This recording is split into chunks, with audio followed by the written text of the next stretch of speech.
Depuis quelques temps, arrivé du Cameroun, vous avez été confiné à Koutere et je dirais votre calvaire entre guillemets continue parce que vous avez été intercepté hier. Pouvez-vous nous retracer un peu ce qui s'est réellement passé? Oui, je crois que j'ai le confinement, la mise en quarantaine, ce n'est pas une invention du Tchad. On s'est présenté avec joie, on a accepté de passer. Moi, personnellement, j'ai passé 16 jours de confinement. On pensait que c'était la fin, mais or, le calvaire continue. On est arrivé à Moundou, et à Moundou, les gens nous ont traités comme si nous sommes plus que des pestiférés.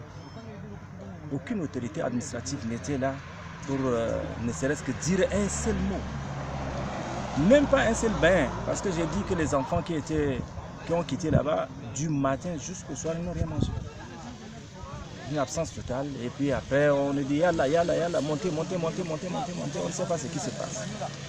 Bon, on est rentré dans des conditions inconfortables, terribles. Arrivé à Kélo, la chose étonnante, il semble que le gouverneur de Moundou n'a pas informé le gouverneur de Kélo. Lui, de colère, il aurait ordonné qu'on nous ramène d'où nous sommes revenus. Donc, les militaires nous ont ordonné de faire demi-tour avec une joie non contenue en criant Yalla, c'est comme si nous sommes rentrés dans une autre république. La moindre chose là, c'est de nous laisser quand même rester là et puis de régler leurs problèmes entre gouverneurs. On dirait que c'est trois républiques différentes. Ça m'a vraiment découragé. Et le chauffeur est venu à 23 h nous déposer au bord du goudron, à l'entrée de Moundou. Il est parti. Je vous assure que les musulmans ont prié avec le sable hier, parce que ça se fait. Parce qu'on n'a pas une seule goutte d'eau jusqu'au petit matin. Donc j'ai dû envoyer là chercher du thé, etc.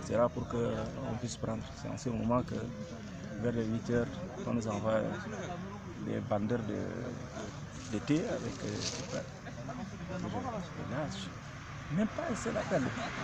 Je connais que le secrétaire général adjoint a appelé, ça s'arrête là.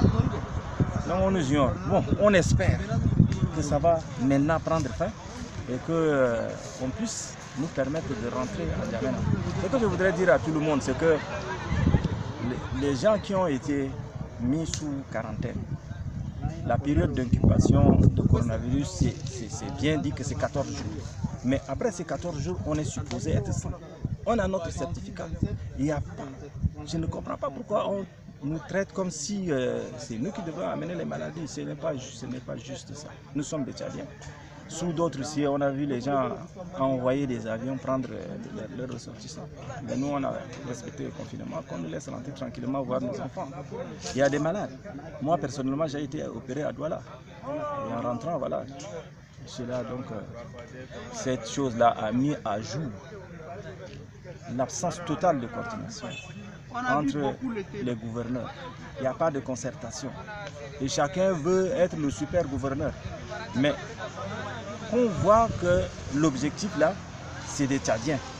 Mais il ne faut pas que leur guerre là, les victimes soient ces jeunes Tchadiens. Ce n'est pas bien du tout. On doit taire leur querelle et puis faire en sorte que les gens soient mis à l'aise. On nous parle qu'il y a plus de 14 milliards. Mais ces 14 milliards, on ne peut pas louer des bus. En arrivant, on ne peut pas nous donner même du pain. Mais cet argent est parti où? Non, non.